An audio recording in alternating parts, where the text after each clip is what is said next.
ڈھیٹ اور بے شرم ماسف Zardari, the most criminal creature of the nature, اس قوم کا نام P T I. Asif Zardari کوئی حیثیت ہی نہیں رکھتا مولانا فضل الرحمان کے بالمقابل، کہ یہ چور ہیں، یہ اچکے ہیں اور ان سے دولت واپس منگوانی ہے، انہیں پکڑ کر ایک تو جو بائیڈن گورنمنٹ چاہتی تھی کہ اسے فارغ کیا جائے، اس کی جرت اور اس کی جسارت، یہ absolutely not P D M کی حکومت کے دوران general Asim Munir army chief ہو گئے۔ نواز شریف نے کہا جی عمران خان کو جیل میں ہونا چاہیے، انہوں نے جیل میں ہوگا جی، اس کی پارٹی کا بیڑا غرق کر کے رکھ دے، بیڑا غرق کر کے رکھ دے گی جی۔ بلہ چھین لیا، نشان چھین لیا کہ نواز شریف نے مولانا کے بغیر اقتدار مانگا کہ مولانا فضل الرحمان نے نچائے گا۔ ناظرین اکرام، اس ولاگ کے پارٹ 1 میں میں نے آپ کو خبر دی تھی کہ اڈیالہ جیل میں فوج کے ایک ایلچی نے عمران خان سے ملاقات کی ہے اور ملاقات میں ایک آفر کی۔ اس آفر کے جواب میں عمران خان نے 2 ٹوک لہجے میں جو کچھ بھی کہا اس کا بھی میں ذکر کر چکا ہوں، لیکن اس کے رد عمل میں عمران خان پر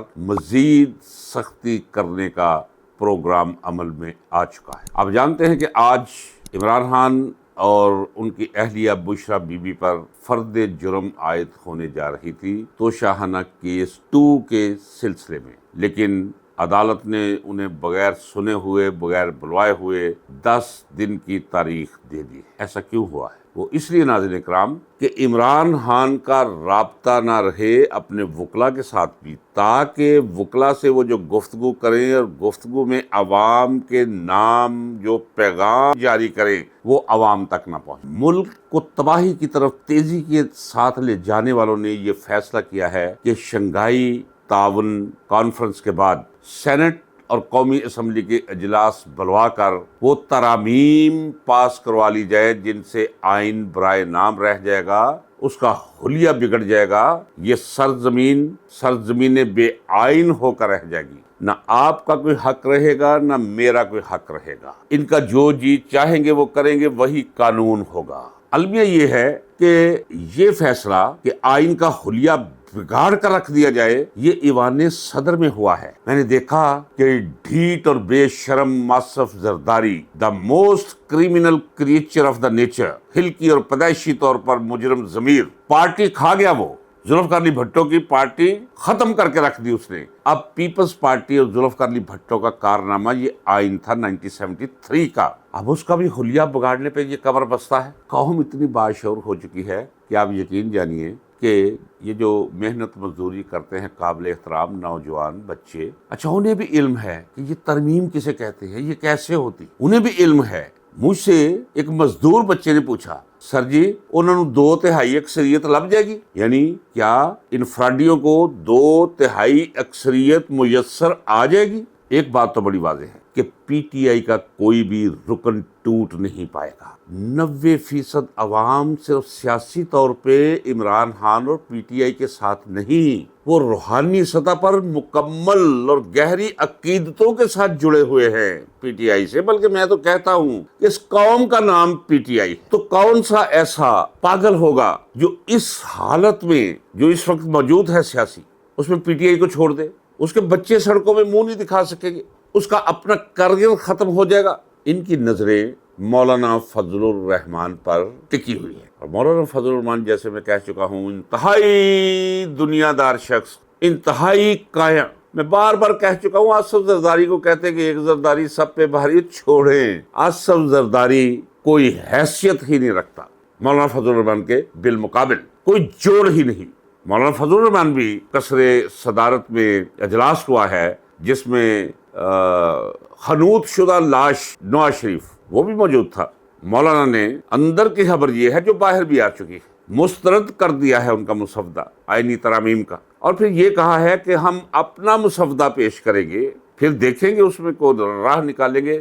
میرا ذاتی خیال ہے کہ مولانا فضل الرحمان لطف لے رہا ہے، مزہ لے رہا ہے، چسکا لے رہا ہے، رلائے گا انہیں، بھگائے گا انہیں، تھکائے گا مولانا انہیں، اور بالآخر انہیں ٹھینگا دکھا دے گا۔ اگر اس کے برعکس ہوا تو پھر میں یہ بھی کہہ چکا ہوں کہ کچھ بھی توقع کی جا سکتی ہے مولانا فضل الرحمان سے، یہ جو فیصلہ کرے گا وہ سیاسی کرے گا، اور سیاسی فیصلہ یہی بنتا ہے کہ ان سے دوری پیدا کرے، چونکہ یہ لعنت زدگی کی اخیر پر پہنچے ہوئے ہیں۔ آصف زرداری اور شہباز نواز اور باقی ان کا کنبہ. تو اگر مجھے پتا ہے تو میں کہہ رہا ہوں مجھ سے زیادہ علم مولانا فضل الرحمان کو ہے کہ اس وقت پولیٹیکل سچویشن کیا ہے. اور دوسری بات یہ آپ کو بتاؤں ناظرین اکرام، یہ جاننا ضروری ہے اس ملک کی سیاست کو. اب کام کاج کے علاوہ آپ کو دھیان دینا پڑے گا، کیونکہ پاکستان کا مستقبل خطرے میں ہے، آپ کی نسلوں کا مستقبل خطرے میں ہے. آپ کے ننھے منھے پھول جیسے چہرے بچے، ان کے لیے ایک تاریخ پاکستان جو انہیں ورثے میں دیں گے آپ اور ہم، تو ہمیں اس تاریکی کا مقابلہ کرنا ہوگا. آئیے اب ذرا آج کی صورتحال کو سمجھنے کے لیے کہ مولانا کیا فیصلہ کریں گے، کیونکہ بہت اہم سوال ہے مولانا کے بارے میں کہ وہ فیصلہ کیا کرتے ہیں. میں کیوں کہتا ہوں کہ وہ فیصلہ پیپلز پارٹی اور نون لیگ کے حق میں نہیں کریں گے. انٹرنیشنل سازش اپنی جگہ پہ، لیکن قمر جاوید باجوہ اور عمران خان کا آپس میں اختلاف کہاں سے ہوا یہ میں آپ کو بتاتا ہوں ناظرین اکرام، اور اس پہ تحقیق کر لیجئے گا. جیسے کسی جملے کو کتاب پڑھتے ہوئے ہائی لائٹ کر لیتے، ہائی لائٹ کر لیجئے گا، خط کشیدہ کر لیجئے گا کہ عمران خان جب بھی کہتا تھا بطور پرائم منسٹر قمر جاوید باجوہ سے کہ یہ چور ہیں، یہ اچکے ہیں اور ان سے دولت واپس منگوانی ہے، انہیں پکڑ کر یہ، تو قمر جاوید باجوہ ہمیشہ کہا کرتا تھا چھوڑیں جی، جانے دے، یہ کیا آپ ایک ہی رٹ لگائے رکھتے ہیں. وہ کیوں کہتا تھا؟ وہ اس لیے کہ انہی دنوں کہیں سے 1.5 ارب، کہیں سے 2 ارب، کہیں سے 1.25 ارب، کہیں سے وہ کرپشن کی اخیر کیے ہوئے تھا. اسے پتا تھا میں جا رہا ہوں، کوئی جزیرہ خریدوں گا، کوئی ویلاز خریدوں گا. تو عمران خان اور قمر جاوید باجوہ کی آپس میں وہ دوستی نہ رہی جو دوستی ہوا کرتی تھی، وہ ایک پیج پر بھی نہ رہے. ایک تو جو بائیڈن گورنمنٹ چاہتی تھی کہ اسے فارغ کیا جائے، اس کی جرت اور اس کی جسارت یہ ایبسولوٹلی ناٹ کہے، اور اگر ہمیں ضرورت پڑے یہاں اڈوں کی اور ہوائی سپیس کی تو یہ ہمیں انکار کر دے، اسے فارغ کرواؤ. دوسرا، قمر جاوید باجوہ کا اپنا ایک سیاپا پڑ گیا تھا کہ عمران خان نے اب بہت سے معاملات میں انکار کرنا شروع کر دیا تھا. میں پچھلے ولاگ میں کہہ چکا ہوں کہ عمران خان کو اس نے کہا جناب والا جو میں آپ سے کہوں گا یہ ہو ہی نہیں سکتا کہ میں آپ سے وہ بات کروں، میرا وہ لفظ اور جملہ آپ کی سماعت کے ساتھ ٹکرائے جو بالکل فضول ہو. تحقیق کے بعد، روایت نہیں درایت کی بنیادوں پر قمر جاوید باجوہ نے اسرائیل تسلیم کرنے کے سلسلے میں قائل کرنے کی کوشش کی عمران خان کو. میں پہلے بھی کہہ چکا ہوں عمران خان بھڑک اٹھا. بہت سے معاملات قمر جاوید باجوہ اور عمران خان کے درمیان مخالفت کا باعث بن چکے تھے، اور کچھ کردار ادا کیا جنرل فیض حمید نے. جو بڑا عمران خان ایک سادہ آدمی، ہمیں ذاتی طور پہ جانتا ہوں، میری 1-on-1 ملاقاتیں ہیں عمران خان، بڑی طویل، کبھی خاموشی کبھی گفتگو، میں جانتا ہوں سادہ آدمی. اس کی باتوں میں آ گیا فیض حمید. یہ عاصم منیر کو بھی اسی نے بھیجا تھا کہ بشرا بی بی کرپشن کر رہی ہیں. حالانکہ بشرا بی بی بیچاری کرپشن نہیں کر رہی تھی، اس میں کوئی شک نہیں کہ وہ فرا گوگی اور اس کا خاوند فلان گجر اور باقی وزیر اعلیٰ جو لا کر بنایا تھا بہت بڑی غلطی کی تھی، جس کا بھگتان بھگت رہا ہے آج بھی عمران خان. تو یہ سب مل کر لوٹ مار مچائی ہوئی تھی، اور جنرل عاصم منیر نے جا کر کہا تھا جب ڈی جی آئی ایس آئی تو کان بھرنے شروع کر دیے جنرل فیض حمید نے، اور انہیں ڈی جی آئی ایس آئی سے فارغ کروا دیا گیا. سب سے چھوٹا عرصہ ہے پاکستان کی تاریخ کے اندر کسی بھی ڈی جی آئی ایس آئی کا جو بطور D G I S I Asim Munir نے گزارا. اب ایک صدمہ، ایک غم، ایک غصہ، ایک رنج،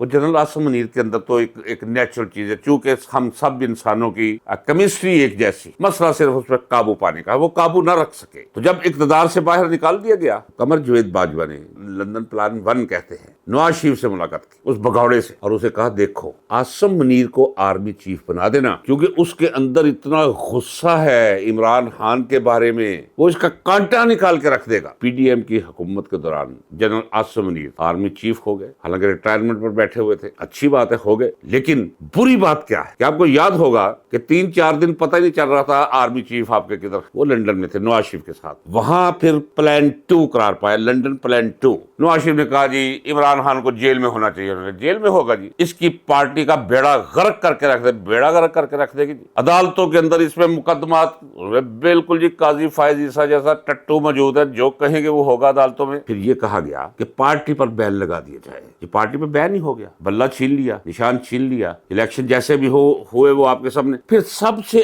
آخری جو مطالبہ کیا نواز شریف نے ہمارے آرمی چیف صاحب سے وہ یہ تھا کہ ہمیں مولانا فضل الرحمان کی معاونت اور تعاون کے بغیر اقتدار چاہیے، کیونکہ یہ بہت گڑبڑ کرتا ہے، نیوسنس کریٹ کرتا ہے، یہ بلیک میل کرتا ہے، ہمیں کھل کر اپنی پالیسیوں پہ چلنے نہیں دیتا، ٹانگ اڑاتا ہے ہر معاملے میں۔ انہوں نے کہا جی کوئی بات نہیں، یہ بھی ہو گیا، ڈن ہو گیا، نواز شریف پاکستان آ گیا۔ اب ان کا خیال تھا کہ یہ جو سب کچھ ہو جائے گا تو مولانا فضل الرحمان کے بغیر ہم کریں گے، مولانا فضل الرحمان چپ کر کے نکرے لگا ہوگا، ہمیں کیا اس کی ضرورت ہے، 2/3 میجارٹی ہمیں یہ لے کر دیں گے۔ آرمی چیف صاحب، فوج ساری ساتھ ہوگی، ایجنسیاں ساری ساتھ ہوں گی، پولیس ساتھ ہوگی، پیراملٹری فورسز ساتھ ہوں گی، رینجر ڈنڈا چلائے گی، پی ٹی آئی کے نوجوان، بوڑھے، بچے تو درکنار، ان کی عورتوں کو بھی گھسیٹا جائے گا، کون جا کے ووٹ دے گا، بھول جائیں گے لوگ، وہ دوزخ کھولیں گے ان پر، پی ٹی آئی کا نام لینا بھول جائیں گے۔ یہ سب کچھ کر لیا انہوں نے، الیکشن ہوئے، الیکشن میں عوام نے جو کچھ کیا، سلام عوام۔ اب مولانا فضل الرحمان کو یہ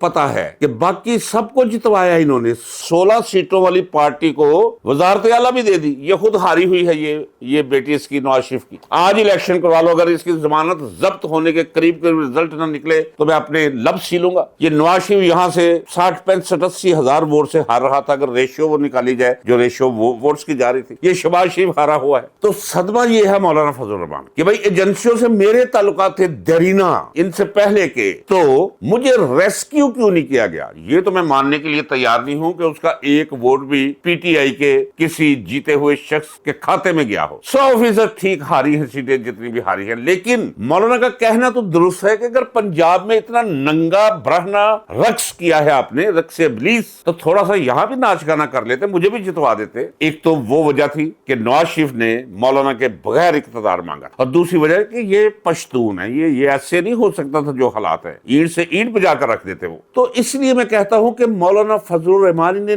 نچائے گا، انہیں دوڑائے گا، انہیں بگائے گا، انہیں تھکائے گا، اور بالآخر انہیں ٹھینگا دکھائے گا۔ کیسے کریں گے یہ شنگھائی تعاون کانفرنس کے بعد؟ کیا کریں گے؟ بندے اغوا کر لیں گے؟ نہیں، ایسے نہیں ہوگا۔ قوم سوئی ہوئی نہیں، قوم اب جاگ رہی ہے۔ میری آپ سے گزارش ہے ناظرین اکرام، یہ پیغام دے، یہ وقت بے عملی کا نہیں، یہ آپ کے اور میرے ملک کا سوال ہے۔ اگر اسی طرح یہ چیزیں آگے لے کر جاتے رہے اور ہم نے انہیں نہ روکا تو یہ ملک ٹوٹ جائے گا، یہ ملک ڈوب جائے گا، اور وہ شخص جو اپنی ساری آسائش کی زندگی چھوڑ کے ایک مست ملنگ کی طرح آپ کے اور میرے لیے، آپ کی اور میری نسلوں کے لیے اپنے آپ کو دوزخ میں ڈالے ہوئے، اور وہ جرأت اور وہ بہادری دکھا رہا ہے کہ مجھے تاریخ کے اوراق دیکھنے پڑ رہے ہیں کہ کوئی نظر تو آئے ماسوا انبیاء، کیونکہ انبیاء کا جو استقلال اور عزم ہوتا ہے اس سے کوئی تقابل نہیں، وہ تو کمال ہے، لیکن انبیاء کو چھوڑ کر تاریخ میں کسی شخص کا